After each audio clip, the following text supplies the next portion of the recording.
بسم الله الرحمن الرحيم. بعد أن قرأت وبحثت أكثر من سنة كاملة حول علامات الظهور، ألخص لكم هذه الأحداث في هذا الفيلم القصير من الجانب العسكري فقط، معتمدا على روايات أهل البيت وتفاسير علمائنا الأفاضل.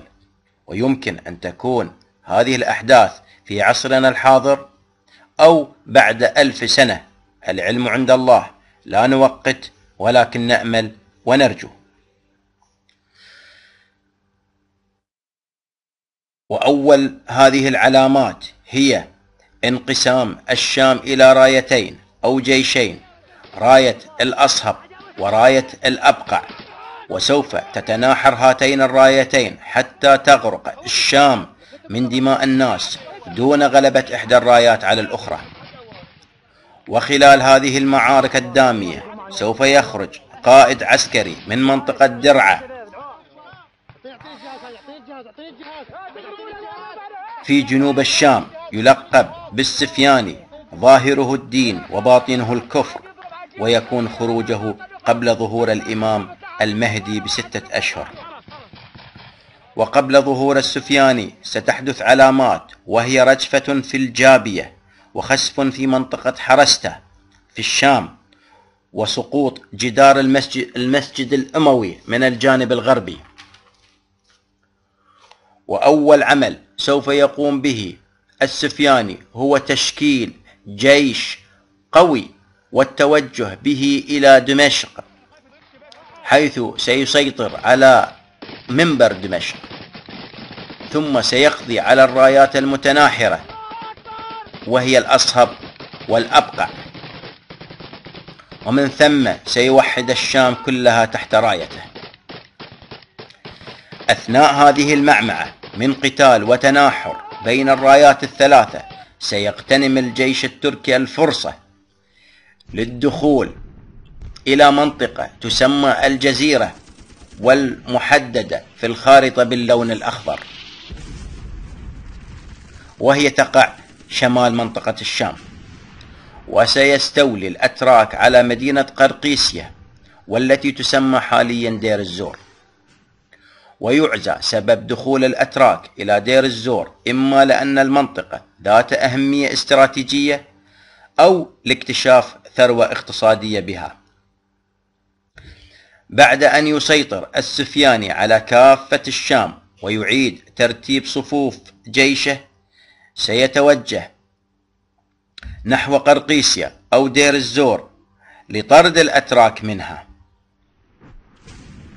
سيلتحم الجيشان التركي والسفياني في معركة عظيمة سيقتل على إثرها 100,000 رجل، وستشبع سباع الأرض من جثث الجيشين. لن يتمكن أي منهما بالفوز على الآخر، مما يلزم السفياني بتغيير خطته العسكرية بالتوجه إلى العراق بدل طرد الأتراك من قرقيسيا، حيث ستكون العراق دولة ضعيفة مهشمة لا تقوى على الدفاع عن نفسها. وسيكون للسفياني أتباع ومريدين في العراق يناصرونه ويطلبون منه القدوم. سيتوجه السفياني أولا إلى بغداد، ومن ثم إلى الكوفة. وعندما يصل إلى الكوفة سوف يمثل بأهلها أشد التمثيل، وسيبقر بطون النساء، وسينتقم من أهلها أشد الانتقام. عندها ستتحرك راية من فارس تسمى براية الخراساني لنجدة أهل الكوفة ولطرد جيش السفياني، ولكن هذه الراية ستقف على أسوار الكوفة ولن تتمكن من القضاء على الجيش السفياني، ولكنها ستعمل على الحد من بطشه بالكوفيين والتنكيل بهم.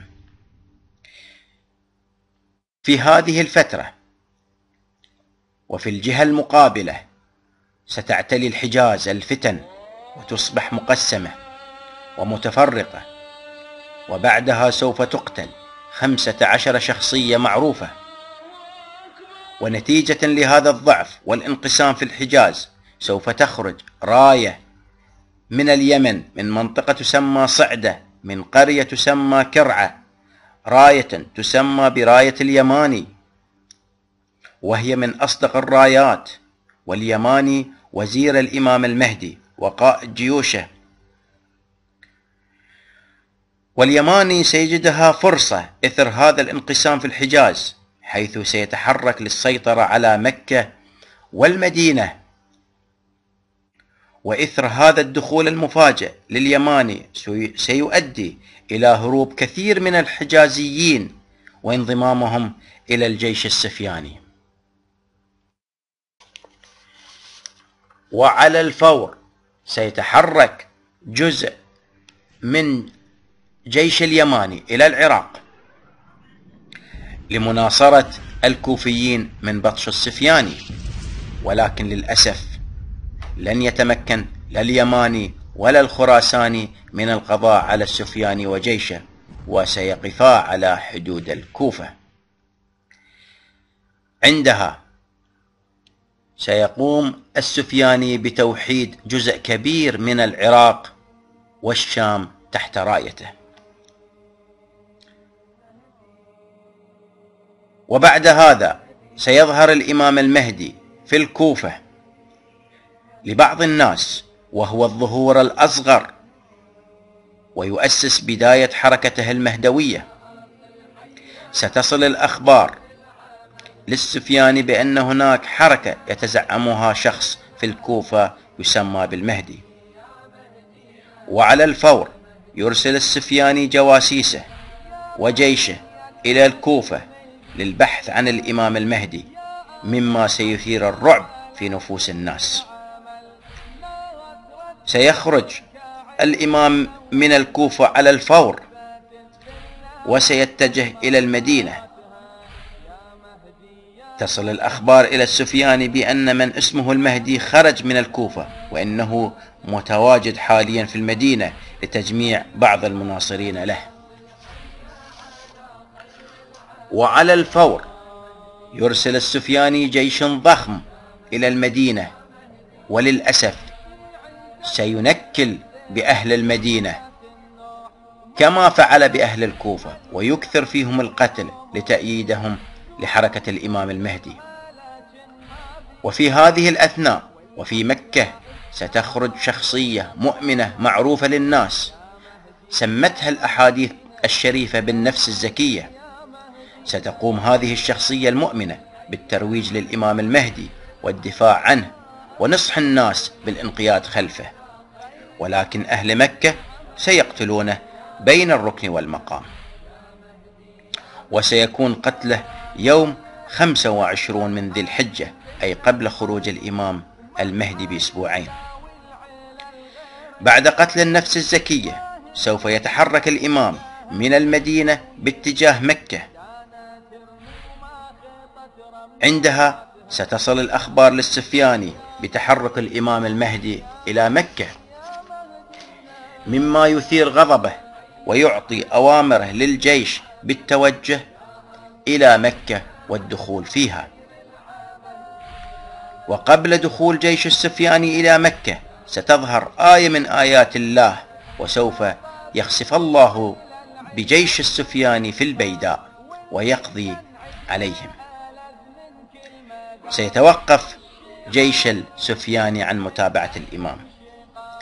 في ليلة 10 من محرم ويصادف ليلة السبت سيظهر الإمام للناس بعد صلاة العشاء بين الركن والمقام، وسيعرف الناس بنفسه، وسيحاول أعداء الدين من قتله، ولكن سيلتف حوله مناصريه ويحمونه من الاعتداء عليه. وسيسيطر الإمام المهدي على مكة بالتعاون مع الجيش اليماني. وفي اليوم التالي حيث يصادف يوم 10 من محرم سيعلن الإمام المهدي خروجه للملأ وتأسيس دولته الشريفة بكل لغات العالم، وسوف تبدأ مرحلة جديدة، والحمد لله رب العالمين.